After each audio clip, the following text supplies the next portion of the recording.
I spent over 2 decades in the Air Force. I worked my butt off. I climbed the ranks faster than most, and I truly believed in the system. I bled blue, people always used to say, until the system turned on me. Today, I'm going to share my story and how I went from being a rising star in the Air Force to losing not only one set of stripes, but two, being forced to retire, and now trying to fight to have my rank reinstated. It's a story about leadership, accountability, and what happens if the military gets it wrong. It's not about bitterness, it's about fairness. And if you've ever been in a situation where you were punished and then others got to walk away untouched, you'll probably relate to this one. Welcome back to Random Candace Thoughts, where I say the things you're probably thinking anyways, but don't ever say out loud. If you're new here, I'm Candace, unfiltered, a little bit chaotic, but always real.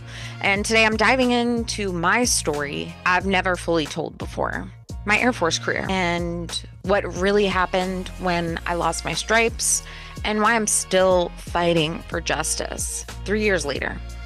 Let's get into it. I joined the Air Force because really I had no other option. I go into a little bit of detail in my last episode about letters to my teenage self. You should check it out. But it was something that I had thought about doing and then walked away from it to go to college, dropped out of college because of some personal issues, and decided to join the Air Force after my grandmother passed away. From the start, I was not just going through the motions. I was excelling. In the military, most people promote at a steady pace, but I was what they call a fast burner. This means I earned promotions a little ahead of schedule, proving myself in leadership roles a little bit earlier than most. To put it into perspective, the average time to make Chief Master Sergeant in the Air Force is about 22 years, but I made it in 19.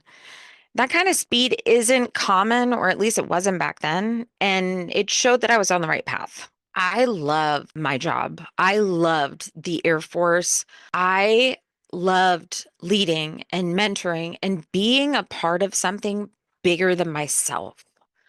I grew up in the Air Force. I was there for 21 years. But being a fast burner also meant more eyes on me. And sometimes it feels like when you're climbing fast, people are just waiting for you to fail. Something else that I learned the hard way: when you move up fast, you don't always have the time or the experience to maybe grow into roles the way that others do. And sometimes that means making mistakes in leadership, in decision making, and in your personal life that can come back to haunt you. First off, I have to set the scene for you. We were in the middle of a global pandemic. The world was upside down. Leadership stretched crazy thin, and I was selected for an assignment to Incirlik Air Base in Turkey. It was one of the hardest assignments of my career. Being away from my children, the mental health issues that I truly was not prepared for. Initially, I wasn't even allowed to go to Incirlik. I was working at the Joint Special Operations Command in North Carolina. I was married and we had 6 kids.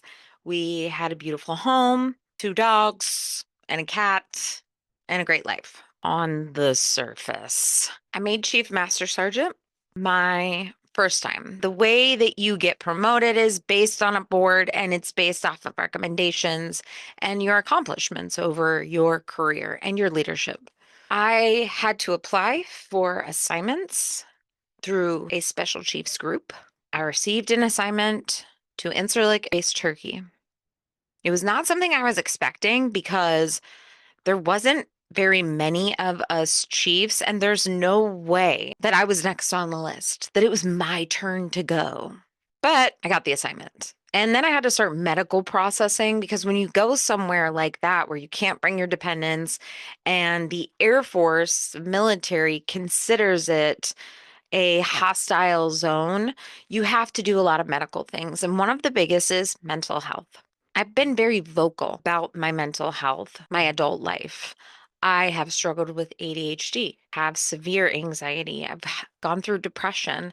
I've had panic attacks that landed me in the hospital before, real about my mental health struggles. Because I saw the doctor so much, I had a lot of medical records.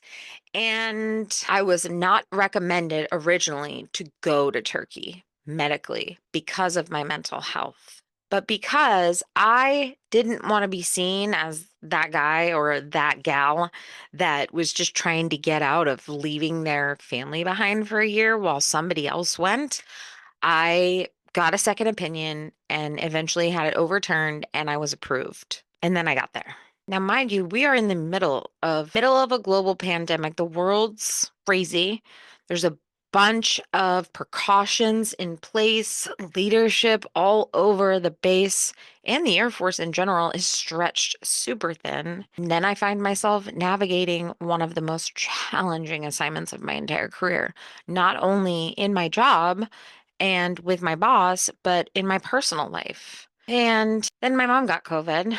And within weeks, she was gone and it is a beast on its own. But if you combine that with a high stress environment, constant scrutiny, and the pressure of leadership, let's just say I was not at my best. I made bad decisions, and those decisions had consequences. Let's talk about what actually happened. I was under investigation for multiple things, some fair and some unfair. There was an unprofessional relationship. There were moments where I should have acted differently or handled things better, made smarter choices, honestly. And I take full accountability for that. I had relationships I shouldn't have had. I let stress and personal struggles influence my behavior. I made emotional and impulsive decisions when I really should have been thinking more clearly. I own that.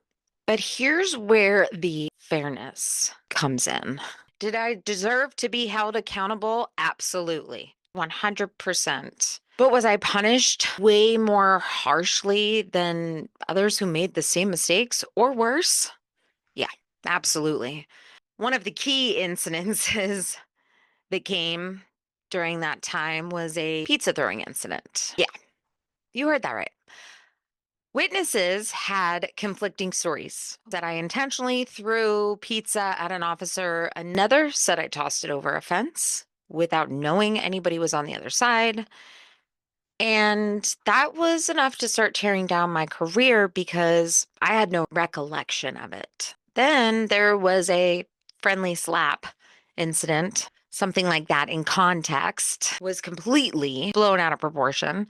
Some witnesses described it as a joke, but suddenly it was painted as misconduct. It was a bunch of small, really bad decisions that snowballed into worse decisions. The problem was that the alcohol abuse, coupled with my mental health and just really being away from my kids, was really enough to break me. And I started drinking heavily.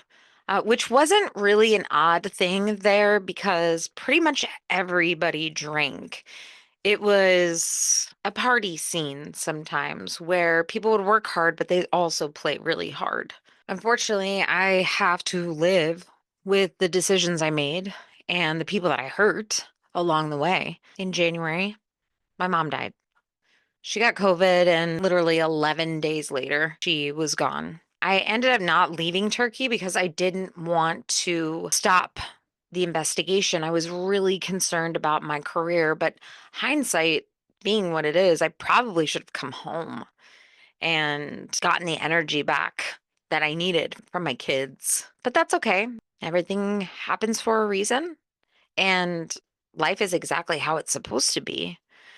But it was a hard thing to walk that time. And a week after my mom died, they fired me from my job. That's when I got really bad. The bad decisions just got worse. I was all alone. I was ostracized by my peers. I wasn't allowed to go where I used to go. I couldn't even talk to people that I used to work with. And my boss interfered with an investigation, which started another investigation before the other one was even finished. So after everything, I was forced into early retirement. 2 stripes, gone. And the worst part was filled with procedural errors, inconsistencies, and just straight up bias. So I've done what any fighter would do. I'm taking it to the Air Force Board of Correction Military Records. And my request is not that big.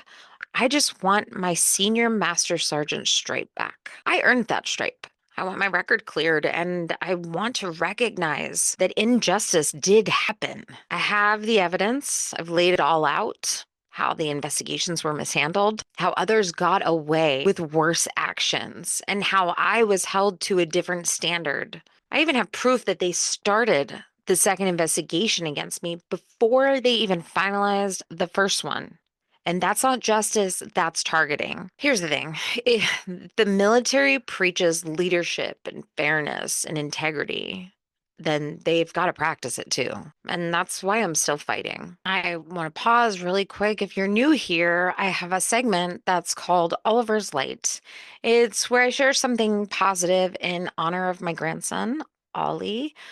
His light continues to shine, even though he's not physically here with us. And for Oliver's light today, I just want to remind you, even in the middle of pain and grief or injustice, there's still moments of kindness and love and hope. And if you've ever felt like the world is against you, I hope that you remember that you're not alone and your story isn't over yet. I know that it sounds weird because it's like I lost my stripes, but it's not just about the rank. It's literally losing a piece of my identity. I had given my entire adult life to the Air Force, and in a matter of months, it was erased. Everything I had built over 20 years was erased. My good name erased. I did learn that my rank didn't define my worth. I knew what kind of a leader I was. I know the impact that I made. And there's no demotion, there's no investigation, there's no commanders, there's no shitty assignments that can take that away from me. I made mistakes, but I also know that I deserved a fair shot. So know that I deserved better than what they did to me. And that's what this fight is about, so that it doesn't happen to anybody else. The Air Force may have taken my stripes, but luckily they did not take my voice, and I'm not done fighting. If you've ever been in any situation where you've been punished unfairly, where leadership failed you, where family or friends failed you, or maybe where you felt like you had no voice at all, I see you. And I hope that my story reminds you that you do have a voice and that your story matters. Thanks for listening to this episode of Random Candace Thoughts. Make sure that you subscribe. Any of this resonated with you. And let me know in the comments if there's any topics that you would like us to discuss in the future. If you have your own story, I'd love to hear it because the truth deserves to be told. Make sure you subscribe to Random Candace Thoughts so you get the updated episodes every week and share it with a friend who needs to hear it.